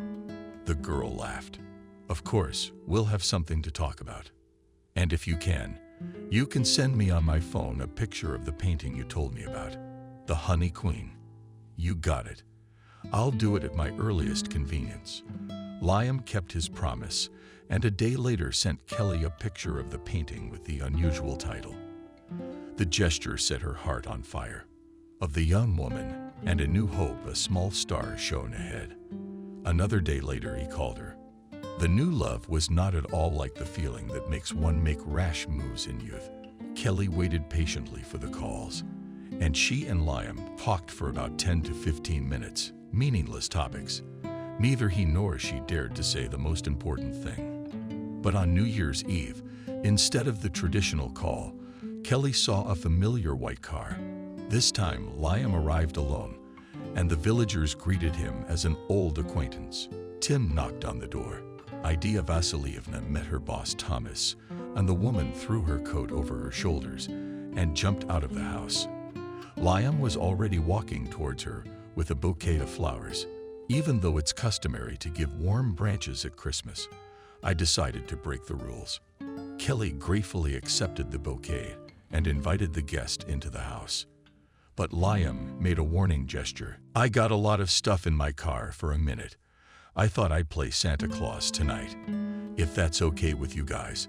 Kelly hadn't seen such an abundance of clear supplies in a long time. Only recently, thanks to the apiary, she's been able to afford to buy various delicacies. But mostly she was saving the proceeds to buy a car. "Liam, why so much stuff? Why did you spend on all this gastronomic abundance?" "Well, they say, you spend the year as you see it. I just want you and Thomas to always have enough. By the way, I have a special gift for him." The last thing the man took out of the car was a big box. "It's a robot. I hope your son will have more fun with it. He has no one to play with in the village." Thomas reacted violently to the gift. The robotic car was almost as tall as him. You pressed a button, and the mechanical man started walking when you pressed another button. It spoke, "Liam, but it's a very expensive toy." The young man looked with a smile at the happy mother. Money is nothing compared to emotions. Look how excited Thomas is about his new friend. Liam sat down on the floor next to the baby and began to tell him how to operate the robot. The child grasped everything on the fly, and in an hour he was already driving the machine himself and squealed with happiness when the robot talked to him. The woman watched this cute scene for a long time, and then quietly said, "While you're having fun with the robot here, I'll go prepare some appetizers. Liam didn't even turn around. Good. Thomas, did you press the wrong button just now? Let me show you. The man took the remote control and started explaining the device to the child again. Jesus, they're both just kids. Kelly rarely had holidays in her life. This New Year's Eve was a miracle, but it was Liam's words that struck her the most. I'd always dreamed of spending Christmas with my family. Kelly looked at the guest with surprise. Don't you have family? I do. But I ended all relations with them. They liked to drink, and I had to spend 2 years in an orphanage. For that reason, I'm totally against hard liquor. Where are they now? I have no idea about your parents. They were disenfranchised, and I kept dreaming that one day my mom would come and take me home. I raved about it, but no one ever came. Not until later. The distant relative. He was in the military, took me away. That's when I first knew what a real Christmas was. And where he is now, your relative died in the line of duty, but he managed to get his kids and me back on our feet. I'm very grateful to that man. And I wish I had a close-knit family, too. I dream about it all the time, too, even though I seem to be doing fine. But my dad has a hard temper. He wouldn't even let me go to school. He thought I'd get into some wild story on the very first day. You're not so good, Kelly. And I wish this magical evening could go on. I'd like that very much, too. But let's not rush into it. Let's just let time play out. All right, then. We'll defer to your judgment. Toward spring, Liam arrived again to a drunken Thomas. He was already greeted like a best friend. The boy chattered away, trying to get his guests' attention. When the adults started chatting, he took offense. Liam noticed the child's behavior. They're already starting to show their character. It must be difficult for you with him. Not at all. He's the one playing to the audience. But when it's just the two of us, he's like a silk. Of course, a child is bored alone. He would be much more fun in the company of similarly curious kids. But alas, nothing can be done. We have no other place to live. I'll save up for a car. Then we'll go visiting. Liam asked Kelly cautiously, wouldn't you like to move to the city? The woman grinned bitterly. I'm past that stage, and it's not exactly a pleasant memory. I understand that, but there are more opportunities in the city. I'm willing to argue with you here. You can live anywhere. That's not what's important. It's what you're aiming for. You know, I found a lot of interesting things on the internet. That's interesting. And what the honey queen dreams of. By the way, with your easy hand, everyone in the village calls me that now. Although I'm not the only one with an apiary, and I have the right plans. I have an idea, but I don't want to reveal it. Are you superstitious? You guessed it, but I can open the veil of secrecy a little. I want to make unusual things, or rather products. I'm still collecting useful materials, but I think I'll be able to start working in this direction in the spring. Kelly really wanted to tell Liam about her idea, but she was really afraid to scare off her dream. She decided to make cosmetics based on bee products. But to realize this plan, she needed to buy special equipment, and this would require a considerable amount of money. She could not, and did not want to ask Liam, although she knew that he would not refuse her financial support. Before leaving, the young man asked, David and I really enjoyed our vacation last year. If you don't mind, I wouldn't mind another vacation year. Liam didn't have to ask. You're my best friend. Just a friend. You wouldn't want more than that. Kelly knew she would have to answer that question one day, but her mind was jumbled, and she answered vaguely. Liam, we agreed to take things slow, but you and I are adults, and we understand that such uncertainty can't last indefinitely. That's right. But how do you envision life when you're in town and I'm here? Well, for example, if you don't want to leave your farm, then I can move here. Your job. Liam laughed. And I'll retrain you to be a beekeeper. Of course, that's a joke. But many people today work remotely. It's an option. I'll have to think about it. Please think faster. I'll do my best. They agreed to solve this major issue in the summer When they would come on vacation for a few days after his departure, Kelly could not concentrate on business. She was also distracted by Thomas, who demanded more and more attention. Finally, she picked a day to consult with the deputy. Nancy was greeted by a visitor. Cold. "What on earth are you, Kelly, stirring up our village?" The young woman was taken aback. "Can I ask you more about what I've done again?" "Well, I won't go into the details of your private life, although the whole neighborhood is buzzing that you've taken your husband out of the family and are seeing your lover in front of your child. That's your private life. But there's another problem. Let me ask you, what are you living on?" "Why do you ask?" "Because you don't work, and you allow yourself to buy expensive things. They say you're going to buy a car. So what? I don't have the right to buy a car." "Yes, you do. But where do you get the money from? You don't work, even though your son is 3 years old. Your parents and aunt don't help. Why do I have to answer to you? Unless you want to tell me the source of your income, you'll have to tell the prosecutor. You have to obey the law. If you're in business, you should formalize everything properly." The woman ran her hand over her face tiredly. "Understand, I have nothing against you, and I understand how difficult it is for you to live alone, but you have become the main object of gossip. Sometimes our elderly fantasists will tell such stories that you can't believe it. It's a good thing they're used to signaling me. And what if they report me to the district police? Nancy, honestly, I did not know that the 5 hives I have need to be registered. In principle, I came to you for advice on this very issue." The official listened attentively to the young mother and admired her plan. "Original ideas. I've never even heard of such an innovation. But you realize, Kelly, that you'll have to gather a lot of paperwork to get a permit." "I understand, but there's no other way. Let's make a deal. You get the paperwork together, and I'll help you move your business forward faster. It's in our best interest to give business the green light, especially since you're a young mom and you're doing something so rewarding. Women will be delighted, and such products will definitely be in high demand." Nancy's words turned out to be prophetic. Kelly decided to make a few jars of honey cream and some top lip gloss to try out. She took these samples to the sanitary station for examination and then showed them to Nancy along with the report. "She was surprised to see you so quickly, and your paperwork is still under review. But I'm sure there will be a favorable decision. They're very interested at the top.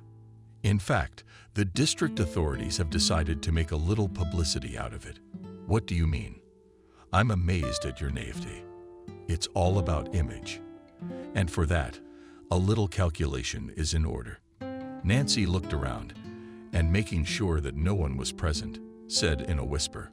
Upstairs, they decided to hold everything in a solemn atmosphere, so that there would be journalists and representatives from different organizations. In short, a bit of an ostentatious action. But it's good for you. I assure you that your unusual cosmetics will go well. And there will be gifts from sponsors. Very useful appliances. I've already seen the project, so get ready. Thank you, Nancy. Kelly, and be careful with your neighbors. We don't want any more rumors. Okay, I'll work on it. Kelly had a lot of different feelings. On the one hand, gossip, and on the other, real help. The young woman had not yet fully realized how to live in a world of such contradictions.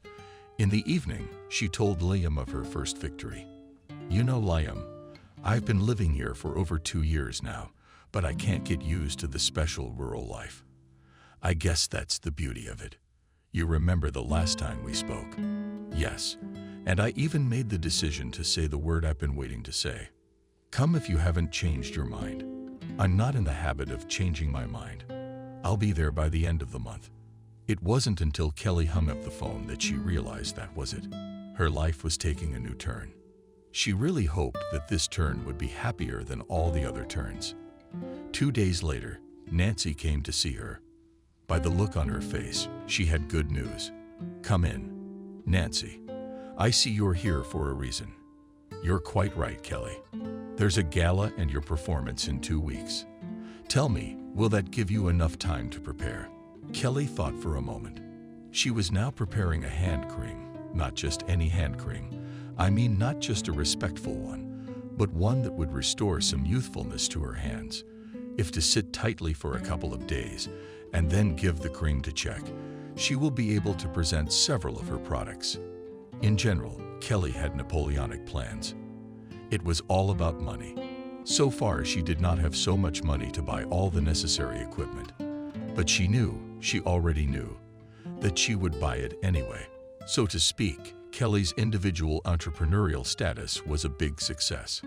However, Kelly herself was given only about half an hour, and the rest of the time the officials were busy with something else. But even that was enough. Following Nancy's hint, Kelly presented her cream to the wives of the most important people, and she really hoped they liked it. The first echo came just a week later. Kelly heard a car pull up in front of the house. Strange how the villagers had seen it. Usually they lined up in twos, and anyone passing by would be greeted. Not here, or they're used to people coming to her all the time, or something else. A beautiful woman of about 45 got out of the car and walked toward the entrance. Kelly hurried to meet her. "Kelly, hi." "Yes, that's me." The woman scrutinized her. "You're not who I thought you were." "I'm sorry.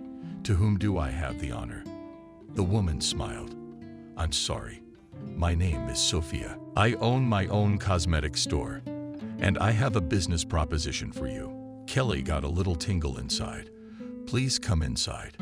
The woman looked very cozy. "I have to admit, it's been a long time since I've been in an environment like this. And you know, it doesn't seem old-fashioned. It seems very natural and appropriate for the area.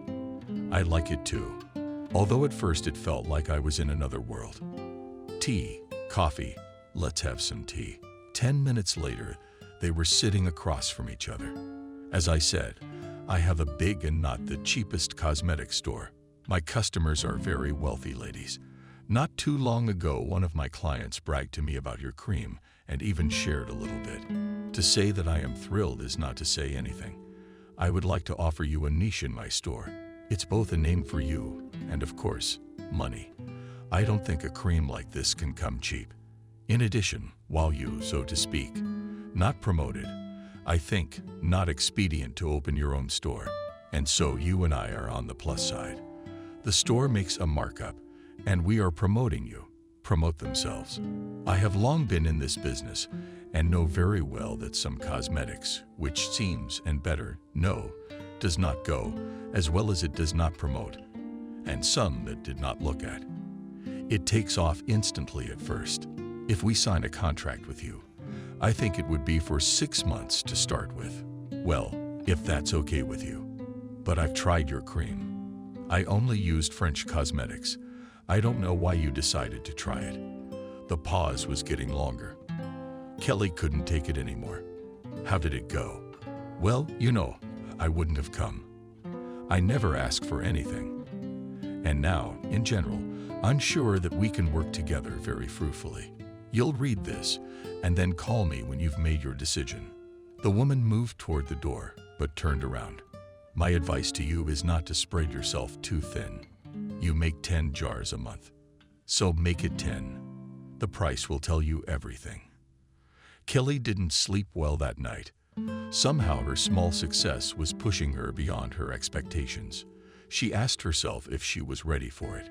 It wasn't until the morning that she said yes. 2 months passed. "Kelly, if you knew how I feel right now, I don't think I've had any fun at all. It all started just here with you. You know, Liam, I feel that way too. In fact, I'm trying to forget everything that happened before. The only thing I feel sorry for is Nina. She was a wonderful person. When we call your parents." Kelly smiled. "I think a little later. We'll get it all written up, and then we'll call them.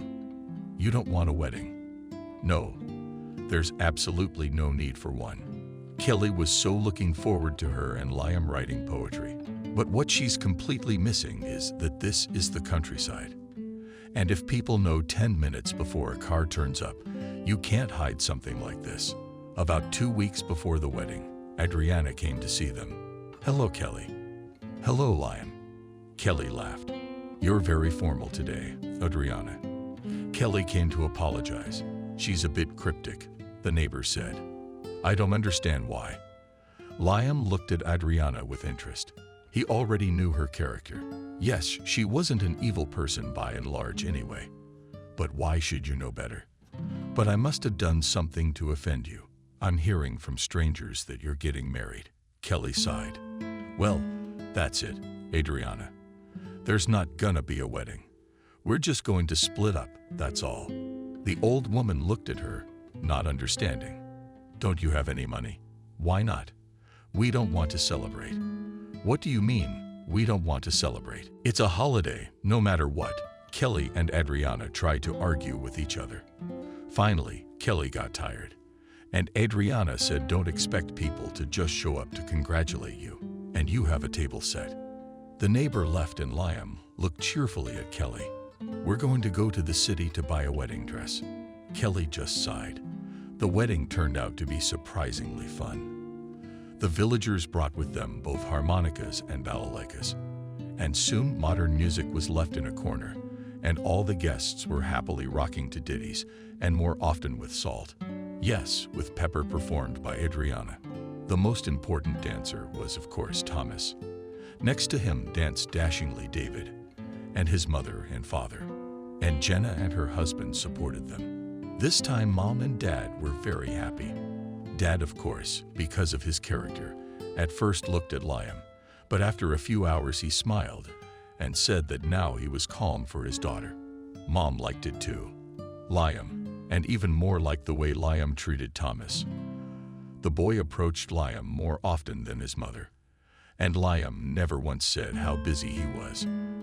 The next day, his father asked at dinner, well, how are you doing with the honey, with the bees?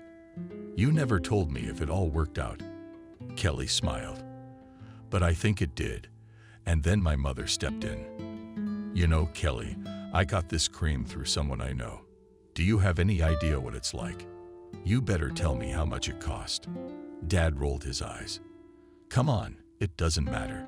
Beauty doesn't come cheap. So the woman told me that this cream is handmade and it is based on bee products. And they say the girl who makes it is very young, and they call her the Honey Queen. I was wondering, since you're doing something you're not familiar with, and you're good at it, maybe you should try it. Kevin pushed his wife lightly. What are you saying? You think it's that easy? That girl must have been trained for it. Where's our Kelly supposed to learn? Kelly looked at Liam, and he looked at her. She just didn't know what to do. Then she turned around in a low, distressed voice and said, Ma Honey Queen, that's me.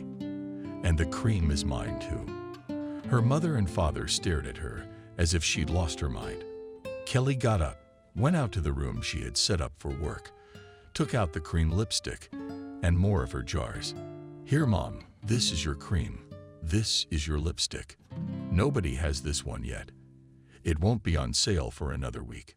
Lissa took a long time to come to her senses. Neither she nor, of course, she expected this.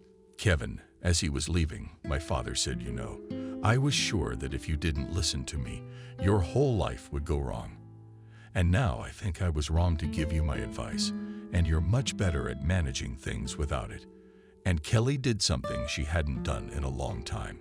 She snuggled up to her father and said, who knows what would have happened to me if I hadn't listened to you sometimes. You're coming to visit us sometime, not for 2 days, but for longer. Liam and I have decided to do a real overhaul, but to make it a manor house, so that you can see it from afar. Father looked around at the huge house. Mother said, Kelly, this is where we should put it. It would take a fortune. Kelly smiled. Well, first of all, I have a husband who makes a decent living. And secondly, Mom, you've seen how much my products cost. And then there's honey. And there's all kinds of honey. Father's purse. Liam, if you need any help, don't be shy. We'll help you with money, and we can do something else. Okay, Kevin, I will. David also promised to come together on vacation. We'll be done in no time. I decided to do everything myself. Mostly, yeah. I wanted to please my soul. Well, he's already got a crew for the roof. As soon as Kelly and I decide what kind of roof we want, They'll be here. I didn't really get around to it until a few years later. Did they fix the roof a little, or did they stop after that? Kelly got pregnant. Couldn't work full-time. Liam thought about it for a while and decided he'd help his wife. Time flies by. Now Liam and Kelly's little girl is almost 4, and Thomas himself is about to go to school. The makeup was going fast. There was always a shortage. More and more people wanted to have miracle products that are made in real natural conditions from real natural products. Finally, Liam gave the order. We can't procrastinate any longer. For so long the house hadn't failed. Now a major overhaul for sure. Kelly looked on. She really did. She was so used to it that she didn't notice the contrast. The house so resentful and old, though big, and all the new buildings, even the little fountain in the yard. It so happened that came Sophia. She sadly told me that she would gladly not let Olia go away from her, but she was interested in her foreign partners. Kelly, they all moved there on the natural. In general, they are ready to come, ready to buy you all the necessary equipment, just so that you do not refuse them. It just so happened that at the same time with a large car, with foreign license plates and workers arrived at the house. That's the first crew for the roof. And the next day they were to come to do the foundation and the house. Kelly took the foreigners into the house, and Liam took care of the workers. Here, I never thought I'd be fixing the roof of such a celebrity. I didn't think such people could live in the village.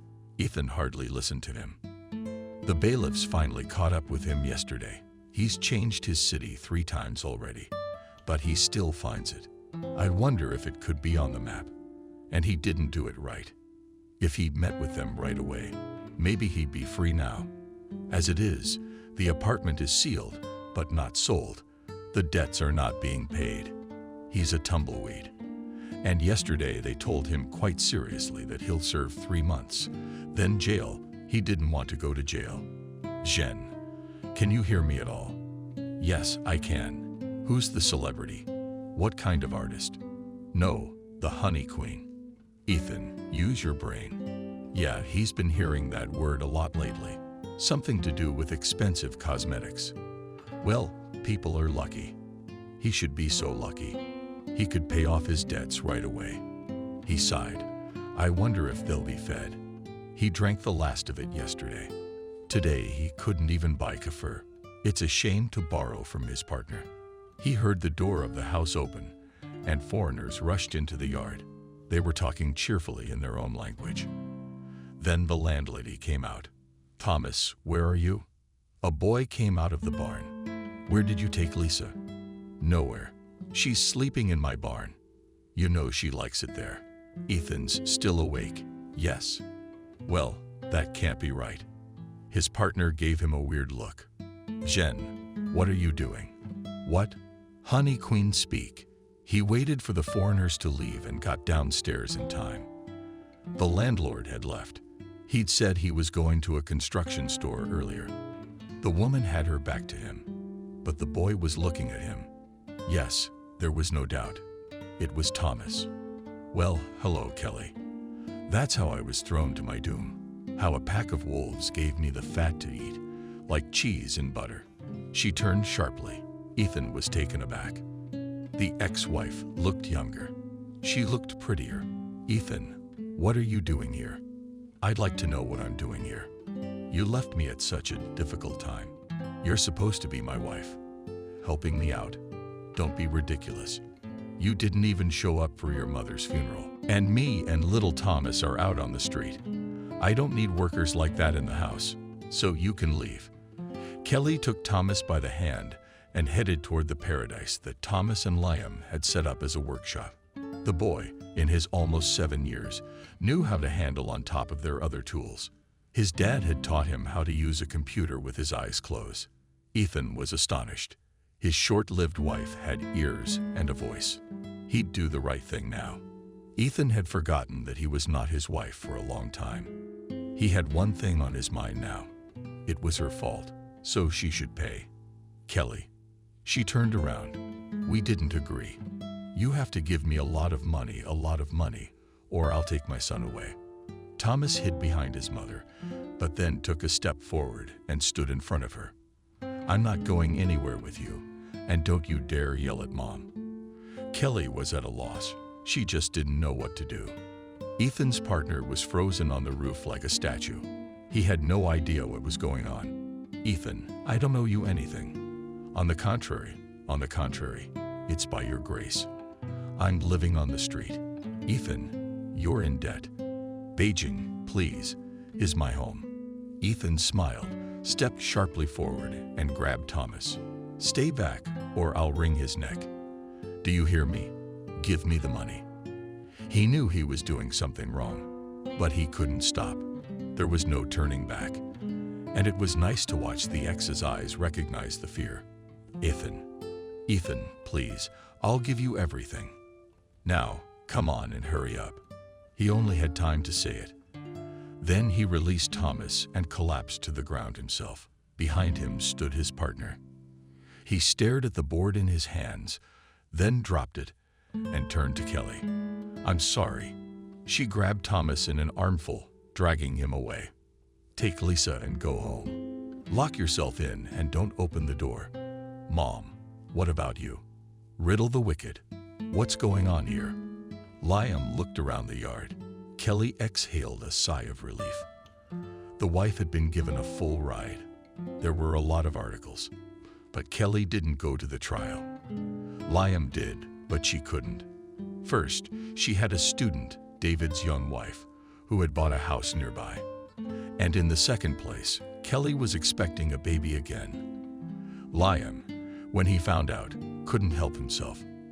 "Now I'm going to have a really big and strong family, even though I already have one. How did you come to be?" That's how the family came about. "I love you very much." Kelly knew it. She's the luckiest woman in the world.